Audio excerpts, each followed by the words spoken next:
मेरे बच्चे, आज का यह दिव्य संदेश तुम्हें यूं ही नहीं प्राप्त हुआ है।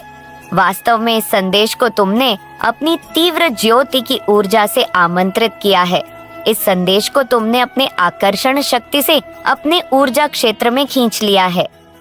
मेरे बच्चे, तुम्हारी जो लंबे समय से प्रार्थना रुकी हुई थी, तुमने जो कुछ मुझसे कहा था, अब उसे पूर्ण करने का एक बहुत ही खूबसूरत समय आ गया है। मेरे बच्चे, मैं तुम्हारी सभी बातों को निरंतर सुन रही थी।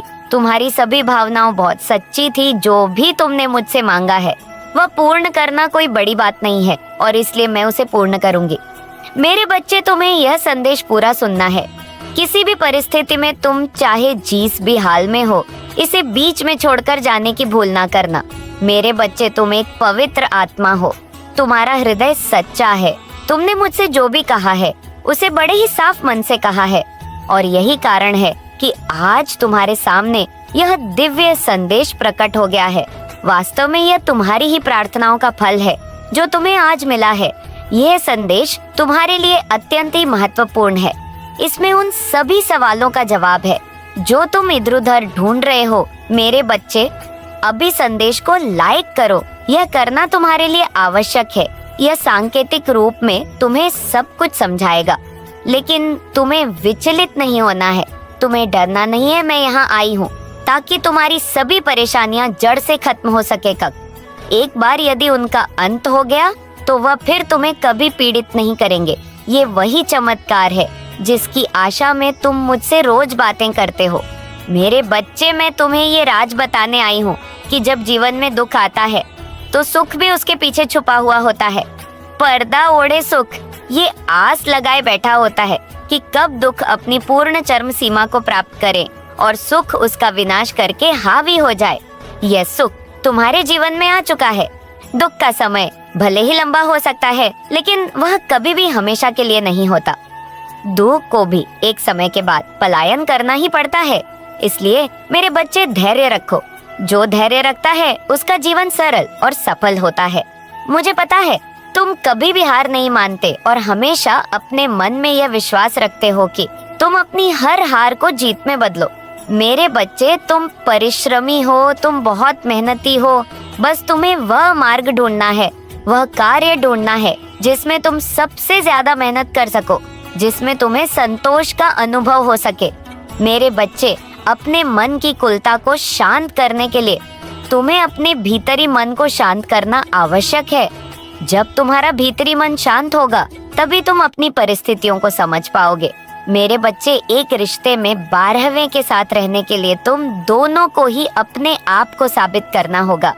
तुम दोनों एक नए रिश्ते को समझने के कितने लायक हो, पहले तुम्हें यह सिद्ध करना होगा। और मैं यहाँ तुम्हारे आत्मसंगी की बात कर रही हूँ। मैं तुम्हारे उस साथी की बात कर रही हूँ जो जन्मों जन्मों से तुम्हारा अंश रहा है, जो तुम्हारे न केवल जीवन का बल्कि सूक्ष्म जगत का भी अंश रहा है। मेरे बच्चे, मनुष्य रिश्ते का चयन तो बहुत आसानी से कर लेता है, लेकिन उसे निभाने के लिए उसे अपने आप को सक्षम बनाना पड़ता है। यह कार्य दुष्कर प्रतीत होता है, कठिन प्रतीत होता है, इसमें जटिलता आती है। मेरे बच्चे, तुम्हें बस कुछ समय का रिश्ता तो नहीं चाहिए। तुम्हें एक ऐसा रिश्ता चाहिए जो सालों साल तक चले, जो हर पल नया हो, जो अनोखा हो, जो एक ऐसी मिसाल बने कि दूसरे भी उस रिश्ते को देखकर गर्व महसूस करे। दूसरे भी यह सोचे कि रिश्ता कितना ही खूबसूरत और प्यारा है। मेरे बच्चे, आने वाला समय तुम्हारे लिए बहुत महत्वपूर्ण है। आज से ही तुम्हारे जीवन में बहुत सी घटनाएं घटित होने लगेंगी और आने वाला समय होगा जब यह अपने चरमोत्कर्ष पर होगा। यहाँ से तुम्हारे लिए चीजें बदलेगी। नई चुनौतियां तो आएंगी, लेकिन नए अवसर भी सामने आएंगे। मेरे बच्चे, लोग जो कभी तुम्हें गिराना चाह रहे थे वह तुम्हारे सामने झुकेंगे। वह अपनी हार स्वीकार करेंगे और तुमसे भीख मांगेंगे। यह भीख धन की नहीं बल्कि रहमदिली की होगी।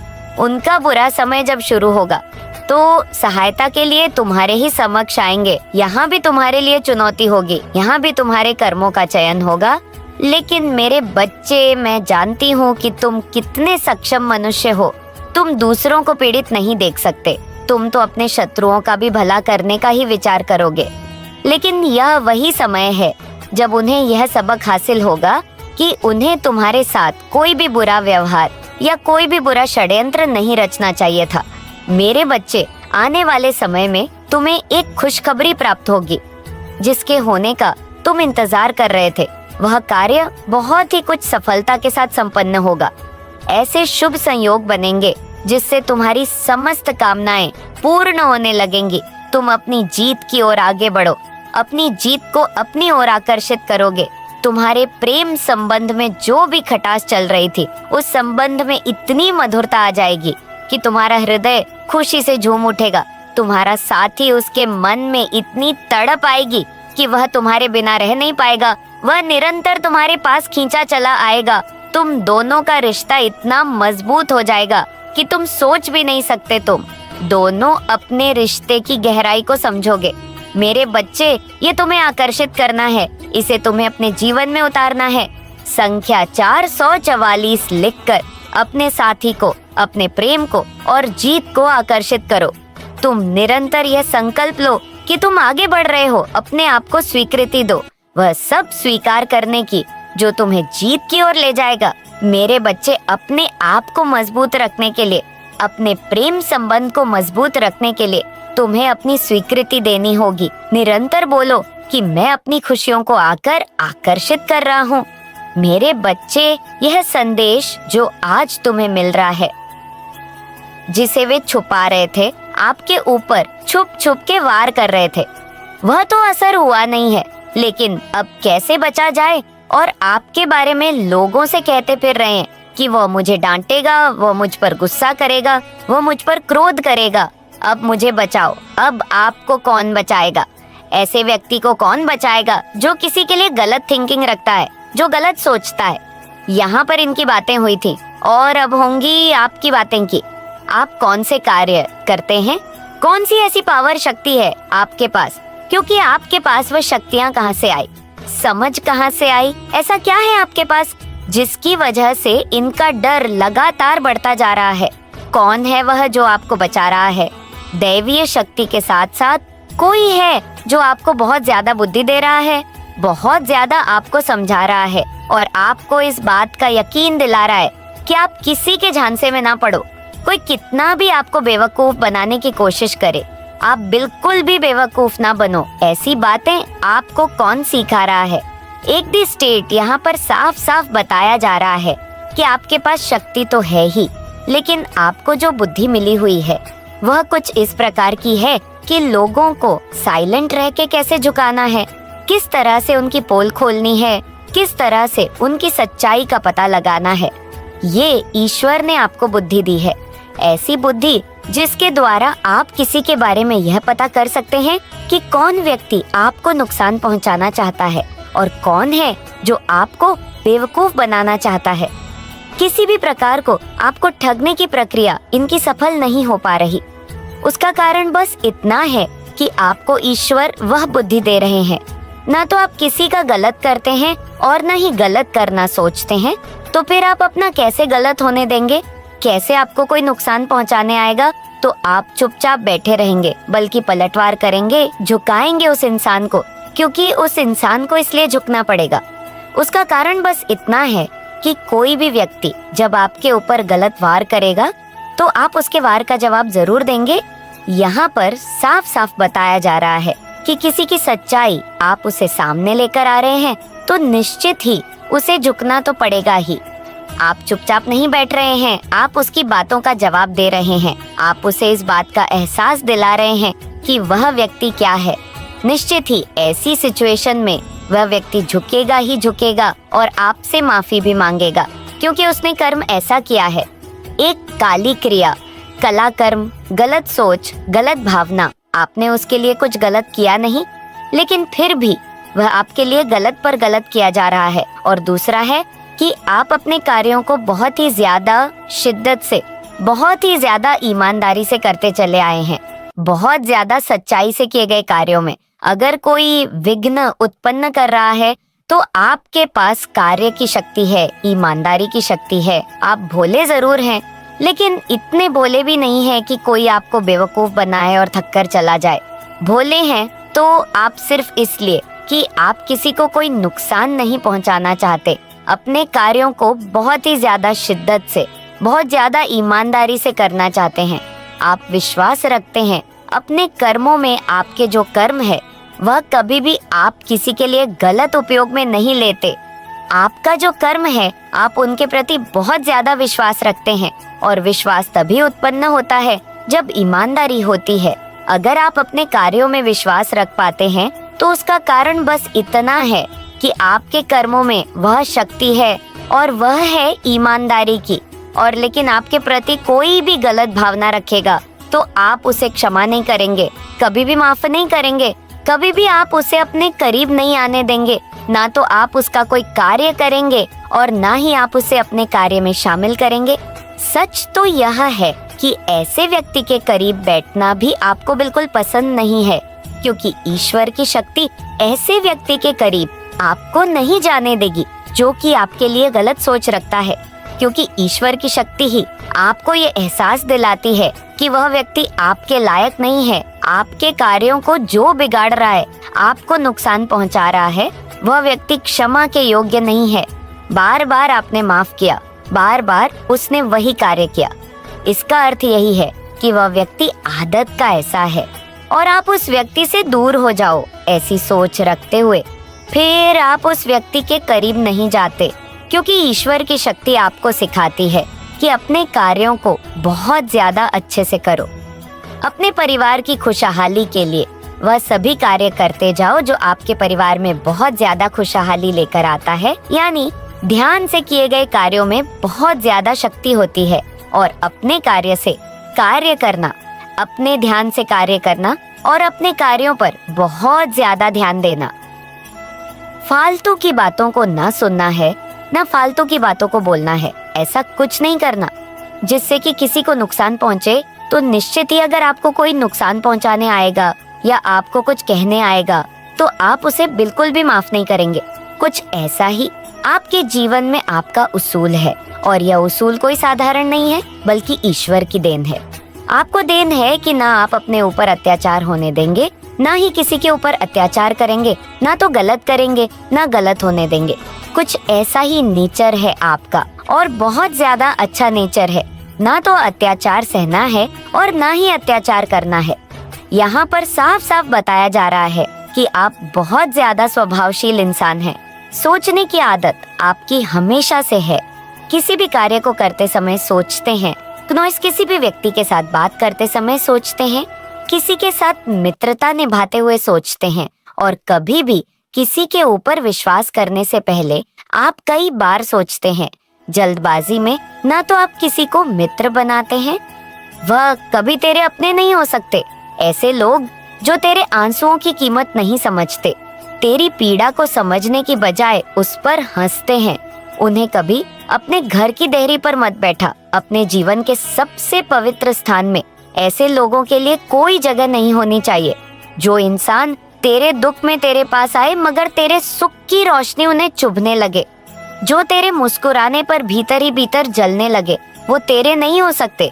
वो सिर्फ तेरे अंधेरे में खुद को बड़ा महसूस करते हैं, और जब तू रोशनी बनता है तो उनका नकाब उतर जाता है। जो लोग हर पल तुझे यह जताएं कि तू अकेला कुछ नहीं कर सकता, जो तुझसे हर निर्णय छीन लेना चाहते हैं, जो तेरे आत्मबल को तोड़कर तुझे अपने इशारों पर नचाना चाहते हैं, वो रिश्तेदार के नाम पर छुपे लुटेरे हैं। वो तुझे नहीं चाहते, उन्हें बस तेरा दबा हुआ स्वर, तेरा टूटा हुआ आत्मविश्वास और तेरी निर्भरता चाहिए। वो लोग तुझसे प्रेम नहीं करते, वो तुझ पर अधिकार जमाना चाहते, तुझे एक वस्तु बनाकर अपने हिसाब से इस्तेमाल करना चाहते। मैं माँ काली तुझसे कह रही हूँ, अब समय आ गया है। बहुत सह लिया तूने, बहुत झेला, बहुत भरोसा किया उन पर जो सिर्फ तुझे तोड़ने आए थे। अब तू अपनी आत्मा की आवाज को सुन, पहचान उन्हें जो तुझे बांधते हैं, जो तुझे थामने के नाम पर रोकते हैं, जो तुझे प्रेम के नाम पर नियंत्रित करते हैं। अब समय है अपनी सीमाएं तय करने का। साफ लकीर खींचते कहाँ तक कोई आ सकता है और कहाँ से उसे लौट जाना होगा। अब तू खुद को उन बंधनों से मुक्त कर जो प्रेम की आड़ में तुझ पर थोपे गए। तू मेरी संतान है, तू जंजीरों के लिए नहीं बना। तू शक्ति है, तू चेतना है, तू ज्वाला है। किसी का भय, किसी का नियंत्रण, किसी का तिरस्कार अब तुझ पर नहीं चलेगा। अब तू अपने सत्य को पहचानेगा, अपनी शक्ति को जिएगा और जिस दिन तू स्वयं को पूरी तरह मुक्त कर देगा, उस दिन तू सच में मेरा रूप बन जाएगा। मैं तेरे साथ हूँ हर उस पल में जब तू खुद को चुनता है। तू प्रेम का सागर है, लेकिन तेरे भीतर अग्नि भी है। तेरी मुस्कान में करुणा है, लेकिन तेरी आंखों में तूफान भी छिपा है। तू वो है जो अंधेरे में भी किसी और के लिए दीपक बन जाता है। लेकिन अब समय आ गया है कि तू अपने भीतर का दीपक बुझने ना दे। तू क्षमा कर सकता है क्योंकि तेरे भीतर विशालता है, लेकिन अब तू मूर्खता नहीं करेगा क्योंकि अब तू जानता है कि हर कोई तेरे प्रेम का पात्र नहीं है। तू बांट सकता है अपना समय, अपना ध्यान, अपनी ऊर्जा, अपने आशीर्वाद, लेकिन अब तू अपने भाग्य की चाबी हर किसी को नहीं देगा क्योंकि अब तू समझ चुका है कि कुछ लोग उस चाबी से ताले नहीं खोलते, तेरे घर को लूटने आ जाते हैं। अगर तू सच में मुझसे प्रेम करता है तो आज से वचन दे, अब तू स्वयं की रक्षा करेगा। अब तू अपनी सीमाएं तय करेगा। अब तू अपने निर्णयों में मजबूत होगा, चाहे सामने कोई भी हो, अपना हो या पराया। अब तू अपने दिल की सुनते हुए भी दिमाग का ताला बंद नहीं करेगा। अब तू वो नहीं करेगा जो दूसरों को अच्छा लगे, तू वो करेगा जो तुझे भीतर से सही लगे। अब तू ये तीनों चेहरों को पहचानने का साहस रखेगा, वो जो तेरी पीठ पीछे वार करता है, क्योंकि अब तू अपनी पीठ नंगे भरोसे नहीं छोड़ेगा। तू जानेगा कि हर मुस्कान के पीछे नियत पाक नहीं होती। वो जो मदद के नाम पर तुझे इस्तेमाल करता है, उसके आगे अब तू चुप नहीं रहेगा। तू ना कहना सीखेगा, और वो जो खून का रिश्ता रखकर तेरे भाग्य का अपहरण करता है, उसे भी तू माफ तो करेगा, लेकिन अब अपने भाग्य की डोर उसके हाथ में नहीं सौंपेगा। तू अब हर रिश्ते को श्रद्धा की आंख से नहीं, सच्चाई की नजर से देखेगा। तू अब रोशनी बनेगा, लेकिन इस बार अपने लिए भी तू अब प्रेम करेगा, लेकिन बिना अपने आप को खोए, क्योंकि अब तू जान चुका है स्वयं से प्रेम ही सबसे पहला, वह सबसे पवित्र प्रेम है, और उसी प्रेम से तू पूरी दुनिया को भर सकता है। बेटा, ये 3 रिश्तेदार ईर्ष्या करने वाला, तुझे कमजोर समझने वाला और मीठी बातों में छिपी कुटिलता रखने वाला तेरे सबसे खतरनाक शत्रु बन सकते हैं। अगर तू समय रहते जागा नहीं, ये वही लोग होते हैं जो तेरी मुस्कान में दर्द ढूंढते हैं, तेरी सफलता में अपनी हार और तेरे सुख में अपनी जलन। वे बाहर से तेरे अपने लगते हैं, लेकिन भीतर से तेरी आत्मा को धीरे धीरे कमजोर करते हैं। और बेटा, माँ तुझे तभी बचा सकती है जब तू स्वयं को पहचानने लगे, जब तू समझ सके कि तू कौन है और तेरे भीतर कितनी शक्ति है। जब तू बाहरी शोर से ऊपर उठकर अपनी अंतरात्मा की आवाज सुनने लगे, मैं तुझ में ही हूँ, उस भीतर की शक्ति के रूप में जो तूने भुला दी है, उस मौन में छिपी आवाज के रूप में जिसे तूने कभी सुना ही नहीं, उस ज्योति के रूप में जो अंधकार से डरती नहीं बल्कि उसे चीर कर रास्ता बनाती है। अब भी समय है बेटा, अभी भी तू लौट सकता है अपने सच्चे स्वरूप की ओर। अपनी आंखें खोल, जो केवल देखने के लिए नहीं, पहचानने के लिए बनी है। अपने मन को शांत कर ताकि उसमें मेरी आवाज की हल्की गूंज भी तू पहचान सके, क्योंकि मैं हर पल बोल रही हूँ, बस तू ही है जो अब तक नहीं सुन पाया। मैं तुझे शक्ति दूंगी, वो शक्ति जो किसी के सहारे की मोहताज नहीं, विवेक दूंगी जिससे तू सच्चे और झूठे के बीच का अंतर कर सके, साहस दूंगी जिससे तू सच्चाई पर खड़ा रह सके, चाहे पूरी दुनिया खिलाफ क्यों ना हो जाए। तू अकेला नहीं है, तू मेरा अंश है, और मेरा अंश कभी निर्बल नहीं होता। हाँ, कभी कभी वो भटक जाता है, कभी थक जाता है, लेकिन गिरता तभी है जब वो उठने की इच्छा छोड़ देता है। पर तू अगर उठने को तैयार है तो मैं तुझे थाम लूंगी, मैं तुझे गिरने नहीं दूंगी। याद रख बेटा, तू बना ही इसलिए है कि तू उजाला बन सके, और जो खुद रोशनी हो वह कभी अंधेरे से डर नहीं सकता। अब भीतर लौट, मुझे पहचान और देख कैसे सारी दुनिया तुझ में माँ का रूप देखने लगेंगी। अब तू क्या, हेमा काली, मुझे सत्य दिखा, उस सत्य को जो उजाले की तरह मेरी हर भ्रम की परत को चीर दे, और मैं उस व्यक्ति के भीतर की सारी कालिक को उसी के जीवन में लौटा दूंगी। पर हाँ मेरे बच्चे, ये मत भूलना कि जो सत्य को पहचान लेता है वो फिर पुरानी नींद में वापस नहीं जा सकता। अब तुम जान चुके हो, अब तुम देख चुके हो, और अब तुम जाग चुके हो। इस जागरण को संभालो, इसे जीवन बना लो, और अगर किसी दिन फिर से लगे कि मैं थक गया हूँ तो मेरी आंखों में झांक लेना, वहाँ तुम्हें अपनी असली ताकत दिखेगी, जो किसी काले जादू से नहीं डरती, जो किसी झूठे रिश्ते से नहीं हिलती और जो मेरे आशीर्वाद से हर अंधेरे को निगल जाती है। अब जाते जाते एक बात और कहूँ, ये जो रास्ता तुमने चुना है ये सरल नहीं है।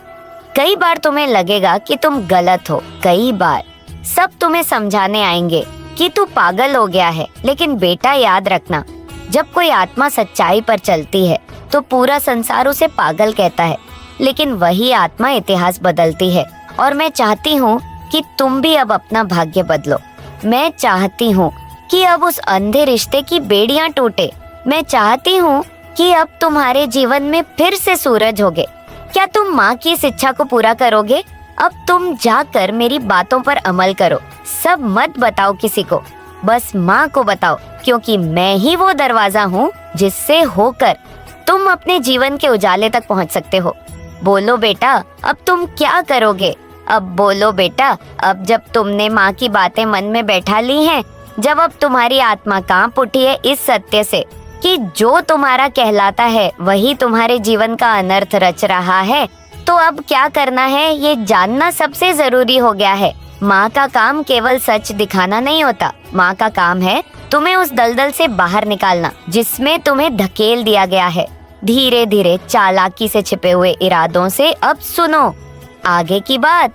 तुम जब अगली बार उस व्यक्ति से मिलो जो तुम्हारी जिंदगी में यह काला जादू फैला रहा है, तो माँ के नाम का कवच पहन लेना। कैसे? सुबह स्नान के बाद अपनी छाती पर 3 बार हल्के हाथ से एयूएम क्रीम कालिकाए नमः बोलते हुए स्पर्श करना और कह देना, हे माँ, तेरे सामने झूठ टिके नहीं। तेरा नाम जिनके सामने आता है उनके पाप खुद उन्हें जला डालते हैं। फिर उस इंसान से सामान्य बात करो जैसे कुछ पता ही ना हो, लेकिन मन में माँ का नाम चलाते रहो। तुम देखोगे कि उसकी आंखें तुमसे टकरा नहीं पा रही होंगी। बात करते करते वो बार बार इधर उधर देखने लगेगा या गुस्से में आकर बहाने बनाने लगेगा। वही है बेटा, वही है जो तुम्हारे लिए गड्ढा खोद रहा है। पर ध्यान रखना, माँ चाहती है तुम बदले की आग में न जलो। माँ चाहती है कि तुम सिर्फ सच को पकड़ो और अपने जीवन को संवारो। उस इंसान को पहचानने के बाद तुम क्या करोगे ये तय करेगा कि आगे तुम्हारी आत्मा और घर कैसा रहेगा। अब मैं तुम्हें बताती हूँ कि अपने घर को उस बंधन से, उस छुपे हुए काले धागे से, उस डर की साजिश से कैसे मुक्त करोगे। हर शनिवार की रात को ठीक 11 बजे एक पीतल या मिट्टी के दिए में सरसों का तेल डालकर जलाओ। दिए के सामने माँ काली की तस्वीर या प्रतीक रखो और उसके आगे एक चुटकी काले तिल, एक चुटकी नमक और 7 लौंग रख दो।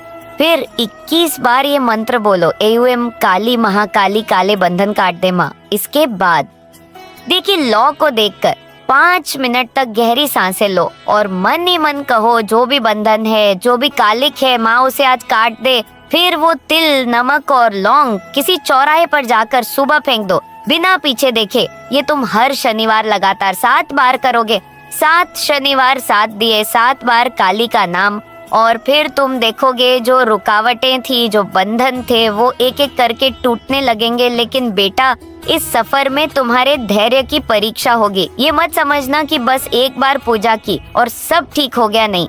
ये जो बुराई तुम्हारे आसपास है वो कोई मामूली हवा नहीं है। ये वो अंधेरा है जो पीढ़ियों से चलता आया है, जिसे किसी तांत्रिक ने रात के 3रे पहर में बोया है। लेकिन माँ की शक्ति उस अंधेरे को भस्म करने आई है। बस तुम्हें माँ पर अटूट विश्वास रखना है और अपने मन को डगमगाने नहीं देना है। अब मैं तुम्हें एक और रहस्य की बात बताती हूँ। कई बार तुम्हें ऐसा लगेगा कि वो इंसान फिर से तुम्हारे करीब आने लगा है। तुम सोचोगे शायद अब वो सुधर गया है, शायद अब वो अच्छा व्यवहार कर रहा है। लेकिन माँ कहती है ये भ्रम है, क्योंकि जब राक्षस को पता चलता है कि अब उसका शिकार जाग गया है, तो वो सबसे पहले मासूम बनने की कोशिश करता है। वो फिर से तुम्हें उसी जाल में फंसाना चाहता है। इसलिए बेटे, अब भावुकता से नहीं, विवेक से काम लेना। जो तुम्हारा जीवन डुबो रहा है उसे जीवन से दूर करना ही प्रेम है, अपने प्रति, अपनी आत्मा के प्रति। और हाँ, तुम अकेले नहीं हो। बहुत से लोग इस धरती पर इसी स्थिति में हैं। उन्हें नहीं पता कि क्यों अचानक सब उल्टा होने लगा, क्यों घर में रात को डर लगता है, क्यों बच्चे बीमार रहते हैं, क्यों धन आते आते रुक जाता है। कारण एक ही है, कोई अपना जो मन से अपना नहीं काली छाया लेकर आया है तुम्हारे घर में। अब तुम्हें उस छाया को लौटा देना है माँ के नाम से, और माँ तुम्हारे साथ है। अब अंतिम उपाय जो मैं बताऊंगा वो हर उस आत्मा के लिए है जो इस समय यह संदेश पढ़ रही है और जिसने कई वर्षों से अपने भाग्य में सिर्फ रुकावटें देखी हैं। रविवार की सुबह सूरज निकलने से पहले एक नीले फूल को माँ काली के चरणों में अर्पित करो और बोलो, माँ जो मेरे भाग्य की राह में अंधकार डाल रहा है उसे तेरी ज्वाला दिखा दे। फिर अपनी हथेली पर एक चुटकी हल्दी रखकर माँ को दिखाओ और कहो, अब बस